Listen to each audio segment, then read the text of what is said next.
En las brumosas montañas de Galicia, donde los lobos aullaban en las noches sin luna, un terror ancestral cobró vida en 1852. Pero este no era un cuento para asustar a los niños junto al fuego. Era algo mucho peor. Un monstruo de carne y hueso que caminaba entre los aldeanos, sonreía a sus víctimas y desaparecía en la oscuridad del bosque. Manuel Blanco Romasanta era un hombre pequeño, de apenas 1,5 metros de estatura, con manos delicadas y voz suave. Trabajaba como sastre ambulante, vendedor de jabón y guía de viajeros por los peligrosos caminos gallegos. Los aldeanos lo conocían, confiaban en él. Las madres le entregaban a sus hijos para que los llevara a trabajar a ciudades lejanas. Las mujeres viajaban solas con él, sin temor alguno. Pero cuando los desaparecidos comenzaron a multiplicarse, cuando los restos humanos empezaron a aparecer devorados en el monte, cuando las ropas manchadas de sangre se encontraron escondidas en cuevas remotas, España entera tembló ante una verdad aterradora. El hombre lobo de las leyendas era real. 9 víctimas confirmadas, quizás 13, tal vez más. Manuel Romasanta confesó sus crímenes con una calma escalofriante, pero su defensa dejó perplejos a jueces, médicos y periodistas de toda Europa. Yo no maté a esas personas. Fue el lobo. Yo me transformo en lobo. No puedo controlarlo. Estoy maldito. ¿Era un asesino en serie manipulador que intentaba escapar de la justicia? ¿O sufría de una enfermedad mental tan profunda que realmente creía en su transformación? El caso de Manuel Romasanta se convirtió en el primer estudio documentado de licantropía clínica en la historia de la medicina forense y en uno de los juicios más perturbadores del siglo XIX español. Esta es la historia real del hombre lobo de Allariz. Una historia de sangre, locura y el lado más oscuro de la naturaleza humana. Galicia, 1850. En las provincias de Ourense y Lugo, la vida transcurría como había transcurrido durante siglos. Las aldeas permanecían aisladas entre montañas y valles profundos, conectadas apenas por caminos de tierra que se volvían intransitables en invierno. La mayoría de los campesinos nunca había salido de su comarca. El mundo exterior llegaba a través de vendedores ambulantes, peregrinos y sacerdotes itinerantes. La pobreza era extrema. Las familias sobrevivían cultivando pequeñas parcelas de centeno y patatas, criando algunos cerdos y gallinas. Cuando el hambre apretaba, los padres enviaban a sus hijos a ciudades como Santiago de Compostela o La Coruña, buscando trabajo como sirvientes o aprendices. Era común que niños de 10 o 12 años emprendieran viajes de varios días con algún conocido que prometiera llevarlos sanos y salvos. En este contexto de desesperación y confianza forzosa, Manuel Blanco Romasanta prosperaba. Nacido en 1809 en la aldea de Regueiro, había vivido una vida llena de contradicciones. Registrado al nacer como Manuela, una niña, su verdadero sexo masculino no fue descubierto hasta los 6 años, cuando un médico corrigió el error. Este hecho, aparentemente menor, marcaría profundamente su psique. De adulto, Romasanta era un hombre diminuto y aparentemente inofensivo. Su estatura baja y complexión delgada lo hacían parecer incapaz de violencia. Sabía leer y escribir, algo raro en aquella Galicia rural, y poseía una elocuencia que encantaba a sus interlocutores.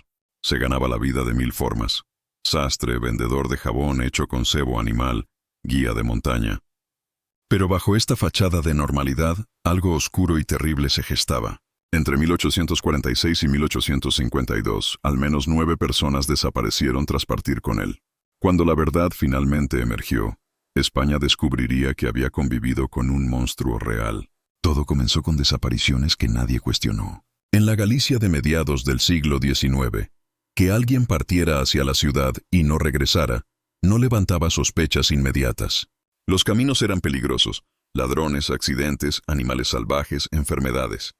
Las familias asumían que sus seres queridos habían encontrado trabajo y simplemente se habían establecido lejos, quizás avergonzados de no poder enviar dinero a casa. La primera víctima documentada fue Vicente Fernández, un viajante que desapareció en 1846, después de contratar a Romasanta como guía para atravesar la sierra de San Mamede.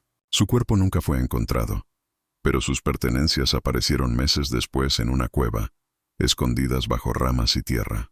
Las autoridades locales archivaron el caso como un robo común, pero los desaparecidos se multiplicaban. En 1850, Manuela García Blanco, una joven viuda con 2 hijos pequeños, aceptó la oferta de Romasanta de llevarla a Santander, donde supuestamente la esperaba un trabajo como sirvienta en una casa acomodada.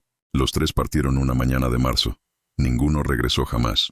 La madre de Manuela, destrozada por la incertidumbre, recibió meses después una carta firmada por su hija, explicando que había encontrado una buena posición y que los niños estaban bien. La anciana, que no sabía leer, llevó la carta al párroco. Algo en aquella misiva no sonaba correcto. El estilo, las palabras elegidas, todo parecía extraño. ¿Pero qué podía hacer una campesina pobre contra la palabra escrita? En 1851, el patrón de desapariciones se volvió imposible de ignorar. Benita García Blanco, tía de la desaparecida Manuela, también partió con Roma Santa hacia Santander junto con su hijo de 9 años.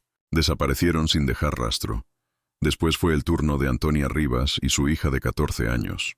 Luego Joaquina Martín y su hijo de 6 años. Las aldeas comenzaron a murmurar.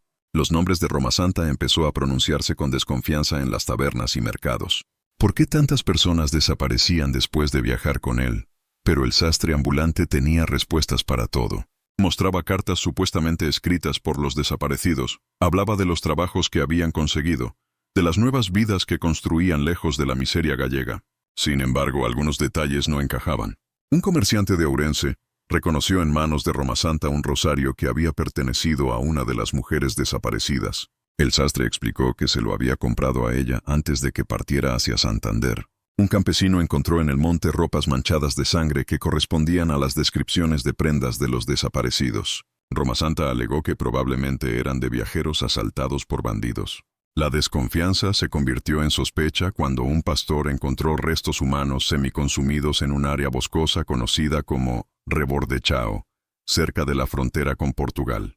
Los huesos estaban dispersos, roídos, como si animales salvajes los hubieran devorado. Pero había algo perturbador en la escena. Trozos de ropa, mechones de cabello humano atados con cintas, pequeños zapatos de niño.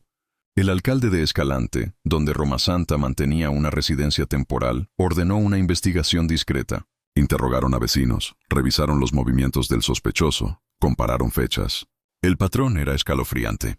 Todas las desapariciones coincidían con momentos en que las víctimas habían sido vistas por última vez en compañía del sastre.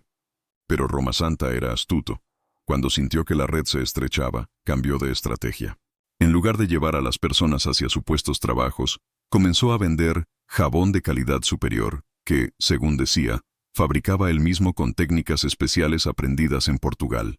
Era un jabón blanco, muy efectivo, que vendía a buen precio entre las mujeres de las aldeas. Lo que nadie sabía entonces era que aquel jabón estaba hecho con la grasa de sus víctimas. En diciembre de 1852, la justicia finalmente actuó. Un juez de Escalante, presionado por las familias de los desaparecidos y por las evidencias cada vez más contundentes, ordenó la detención de Manuel Blanco Roma Santa. Cuando los guardias civiles llegaron a arrestarlo, lo encontraron en su taller, tranquilamente cosiendo un traje. No opuso resistencia. Sonrió con amabilidad y preguntó de qué se le acusaba. «De asesinato múltiple», respondió el sargento. Roma Santa asintió lentamente, como si finalmente llegara el momento que había estado esperando. «Tendrán que hablar con el lobo sobre eso», dijo con voz suave. «Yo solo soy su prisionero». Durante el traslado a la prisión de Allariz, el acusado mantuvo una calma inquietante. Hablaba con los guardias sobre el clima, sobre las cosechas, sobre trivialidades. Cuando pasaban cerca de algún bosque, se quedaba mirando fijamente entre los árboles, como si buscara algo. O como si algo lo estuviera buscando a él. Las noticias de la detención se extendieron como fuego por toda Galicia. En las tabernas y plazas, la gente debatía. ¿Era posible que aquel hombre pequeño y educado fuera un asesino? Algunos defendían su inocencia, recordando su amabilidad y buenos modales. Otros, especialmente aquellos que habían perdido familiares, exigían justicia inmediata. Los periódicos de Madrid y Barcelona comenzaron a publicar las primeras noticias sobre el monstruo de Allariz. Los detalles eran escasos, pero suficientemente perturbadores para capturar la imaginación del público. Se hablaba de canibalismo, de rituales oscuros, de una maldad sin precedentes en la España rural.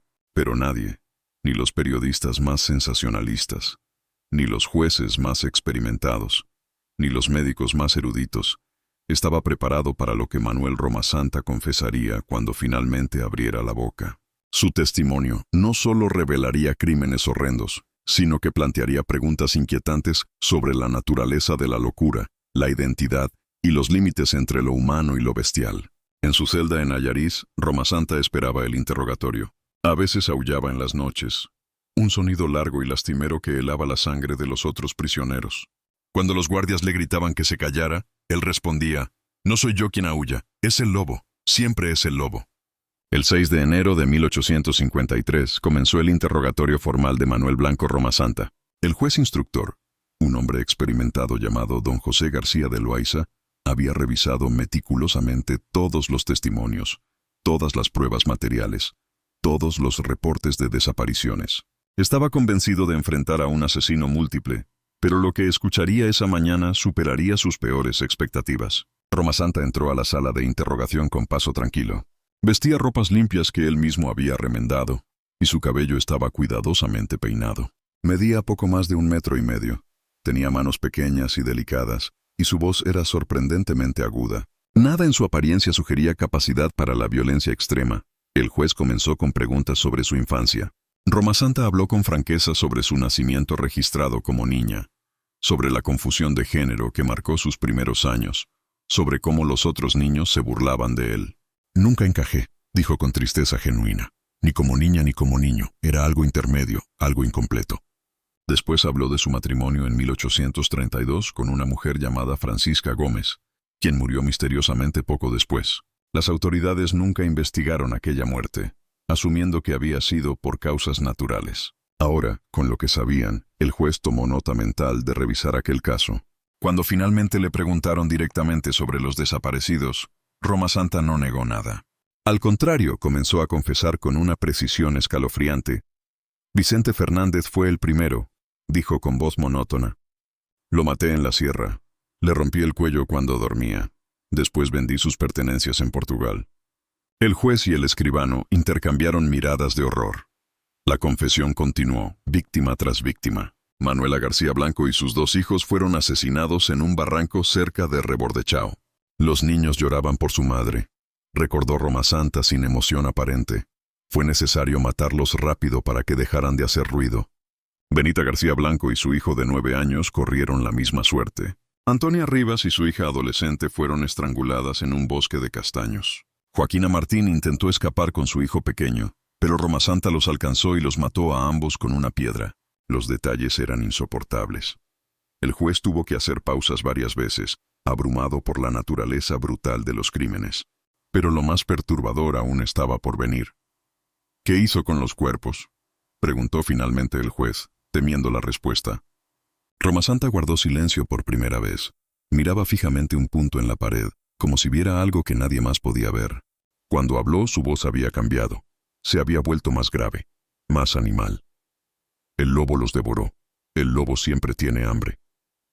El juez frunció el ceño. «¿Qué lobo? ¿Había lobos en el lugar? El lobo soy yo soy el lobo». Lo que siguió fue una de las confesiones más extrañas jamás registradas en un tribunal español. Roma Santa explicó, con absoluta convicción, que estaba maldito desde 1843. Según su relato, había sido atacado por un lobo enorme en el monte, y desde entonces sufría transformaciones involuntarias. «Siento cuando va a ocurrir», describió con detalle inquietante. «Comienza con un dolor terrible en todo el cuerpo, como si mis huesos se estuvieran rompiendo. Luego el pelo me crece. Mis manos se convierten en patas. Mi boca se alarga en hocico. Me transformo completamente. Ya no soy Manuel. Soy el lobo». Explicó que cuando estaba en forma de lobo, perdía todo control humano. El instinto animal dominaba completamente. Cazaba, mataba, devoraba. «El lobo tiene que alimentarse», repetía constantemente. «No puede evitarlo. Es su naturaleza». Según su testimonio, después de cada transformación, recuperaba la forma humana sin recordar claramente lo ocurrido, solo con imágenes fragmentadas y el sabor de sangre en la boca. Entonces encontraba los restos de sus víctimas y, horrorizado por lo que había hecho, intentaba esconder las evidencias. Pero había un detalle que contradecía su historia de transformación involuntaria: el jabón. Roma Santa confesó que extraía la grasa de los cuerpos de sus víctimas y la usaba para fabricar jabón que luego vendía. «La grasa humana hace el mejor jabón», explicó con pragmatismo escalofriante. «Es un desperdicio no aprovecharla». Esta confesión planteaba una pregunta fundamental.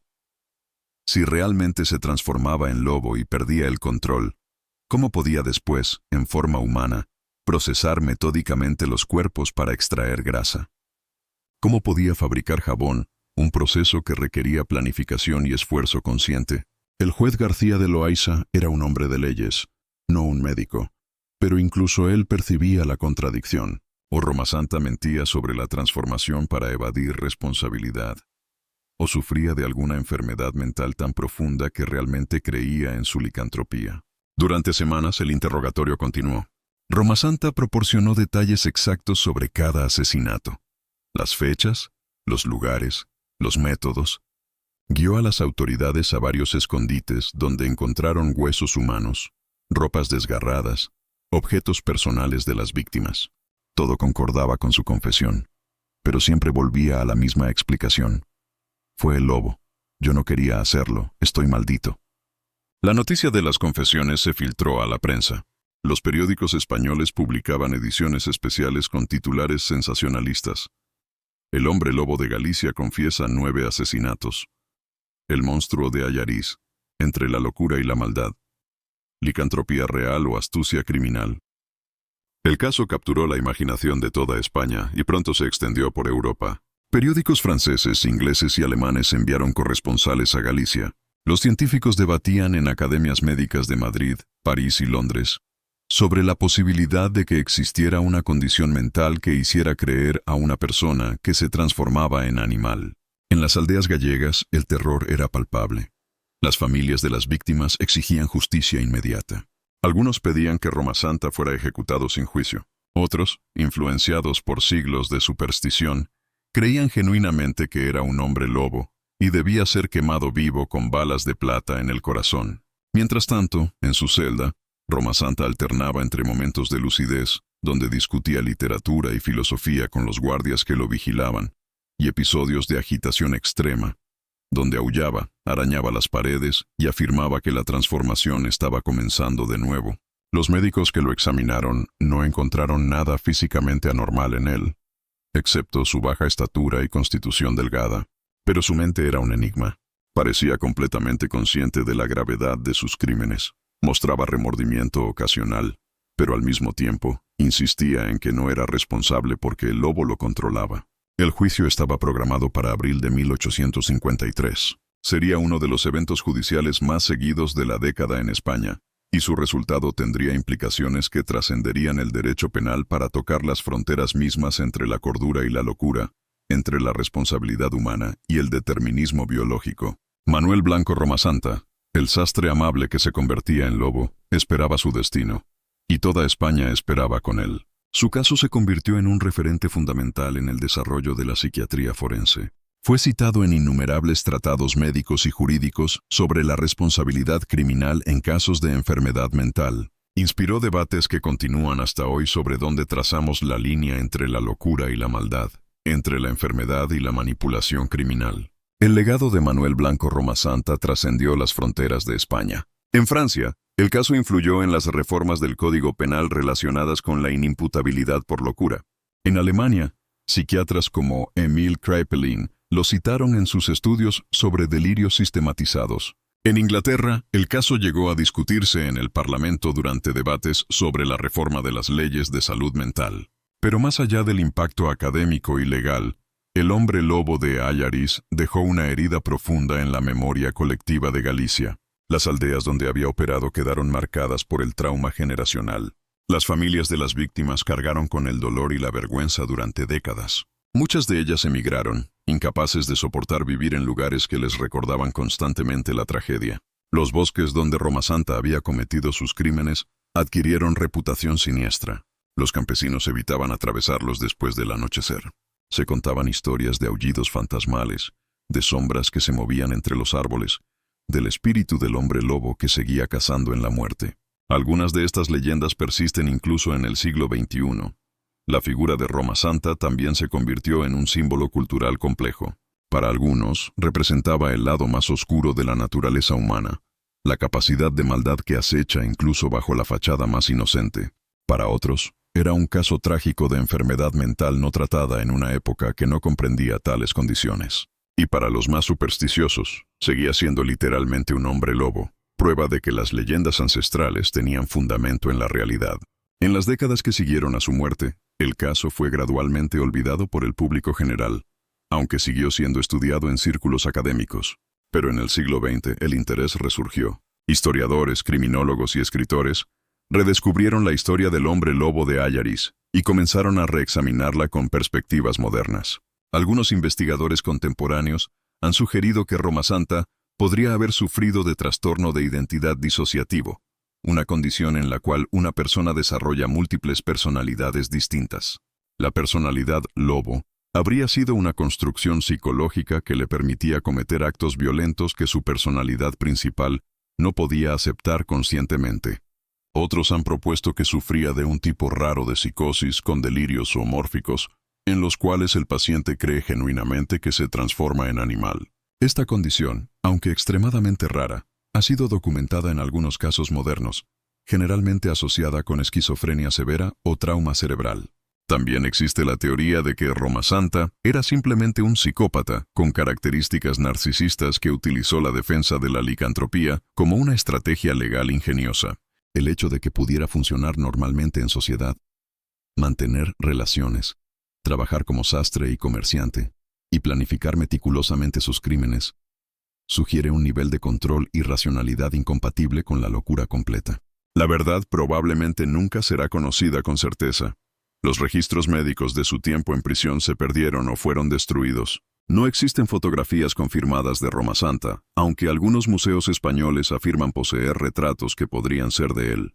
Lo que permanece son los registros judiciales, los testimonios transcritos y las cicatrices psicológicas en las comunidades que aterrorizó.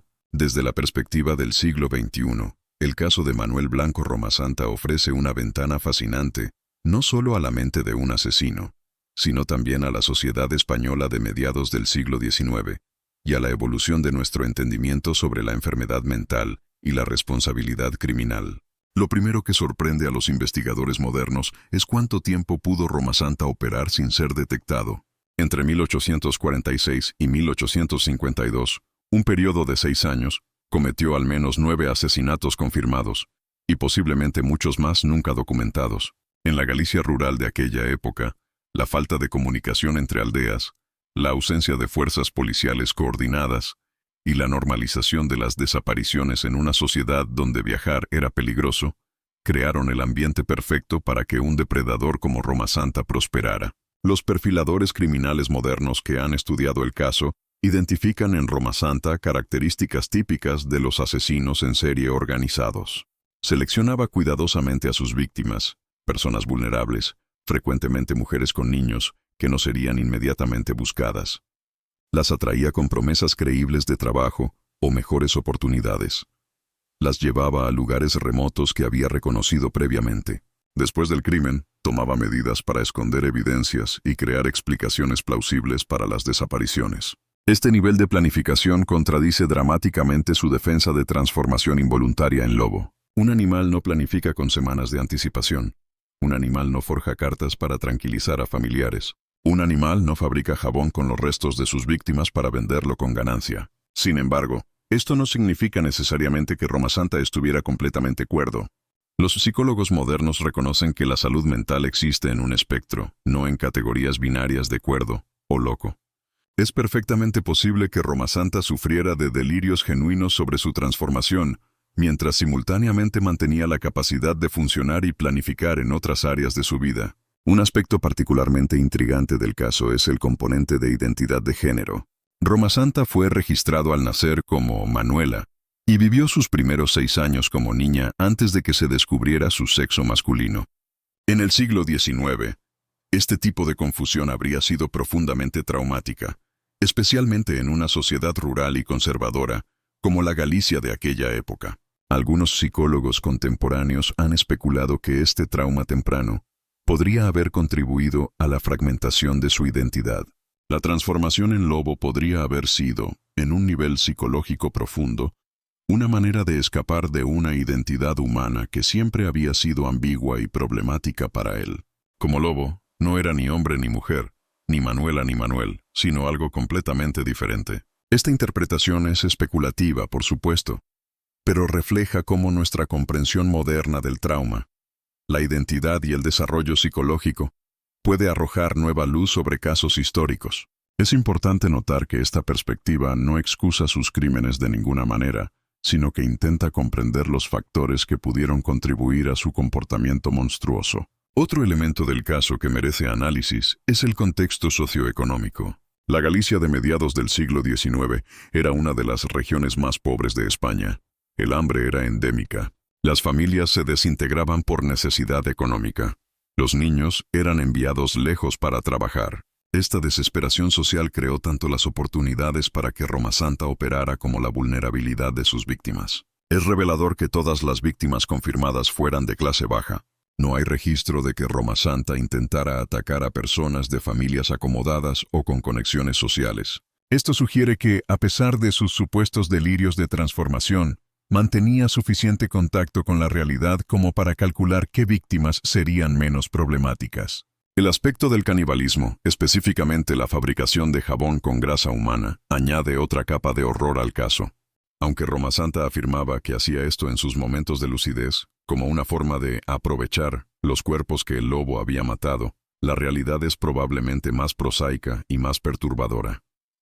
La fabricación de jabón requiere conocimientos técnicos, tiempo y acceso a materiales específicos como sosa cáustica. Roma Santa claramente poseía estas habilidades y recursos. El hecho de que vendiera el jabón con beneficio económico sugiere que el motivo económico podría haber sido más importante en sus crímenes de lo que él admitió.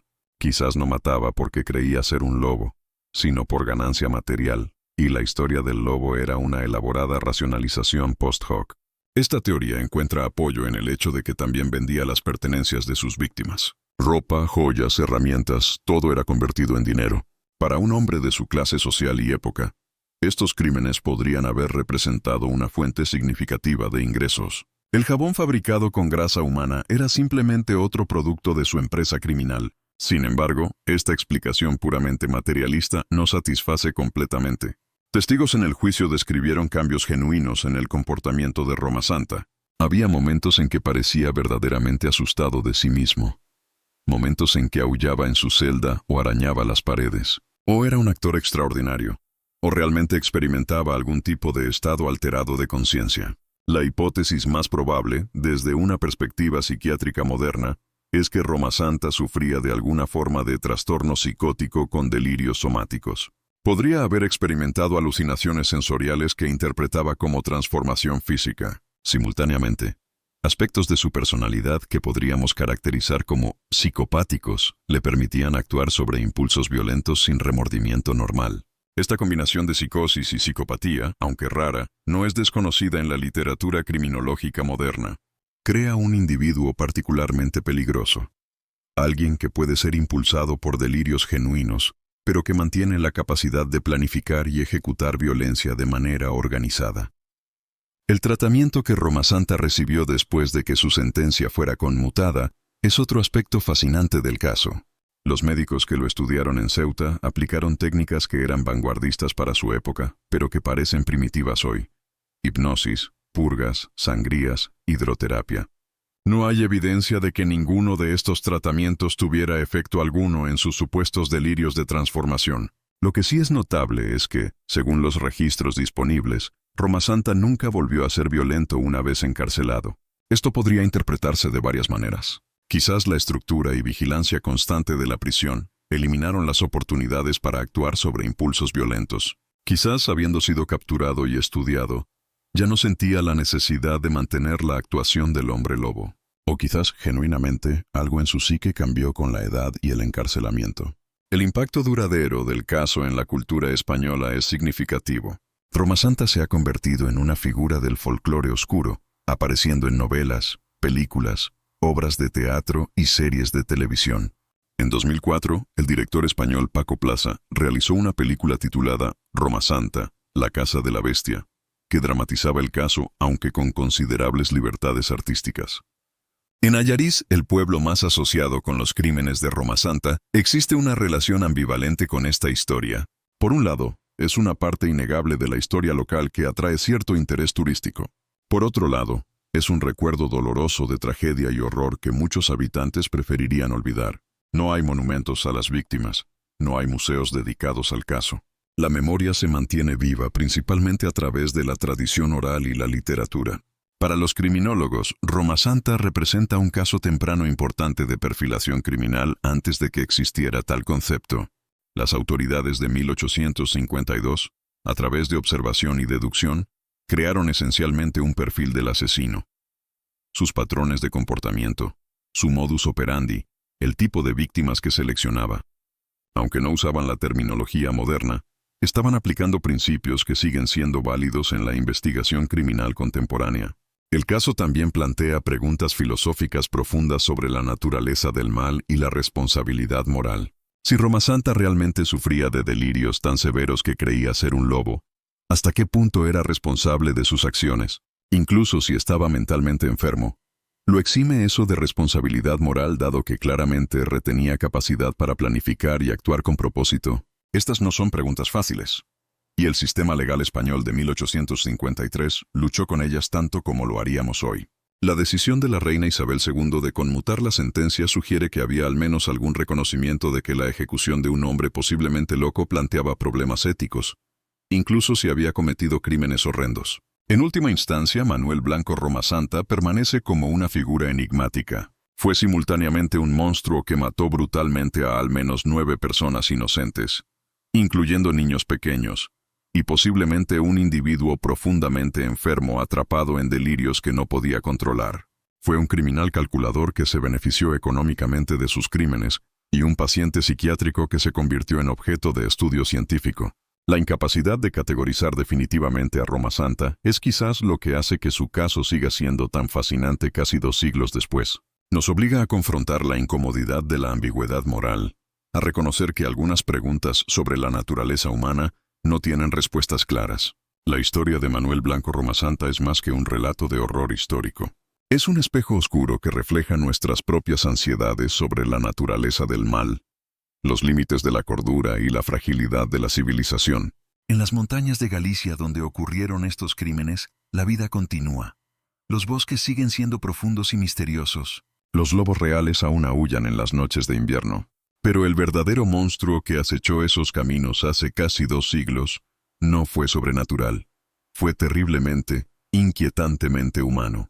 Roma Santa nos recuerda que el mal no siempre viene con cuernos y garras.